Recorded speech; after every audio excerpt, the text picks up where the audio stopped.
Indian new Bangla short. এখানে গল্প শোনানো হয়। ১৯ নম্বর এপিসোড। আমি বাসুদেব বলছি। গল্পের নাম পুরনো অশ্বত্থ গাছ। একটা ছোট গ্রামে ছিল এক বিশাল অশ্বত্থ গাছ। দিনের বেলায় গাছের নিচে হাট বসত, মানুষজন বসে গল্প করত।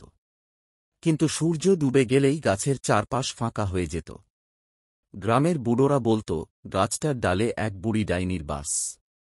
রাত নামলে সে নাকি সাদা শাড়ি পরে চুল খোলা রেখে বসে থাকে আর কারো নাম ধরে ডাক দেয়। যেই তার ডাকে সাড়া দেয় সে আর কখনো ভোরে বাড়ি ফেরে না। একবার এক মেলা বসেছিল, তখন এক শহরের লোক সাহস করে রাতের বেলা গাছটার পাশ দিয়ে যাচ্ছিল।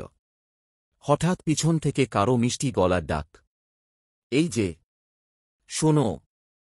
লোকটা থমকে দাঁড়াল। সে বুঝতে পারল না ডাকে সাড়া দেবে কিনা। একটু ঘুরতেই দেখে ডাল থেকে উল্টো হয়ে ঝুলে আছে এক বৃদ্ধা, তার লালচে চোখ জ্বলজ্বল করছে। তারপর কি হল সেটা কেউ কোনোদিন জানল না।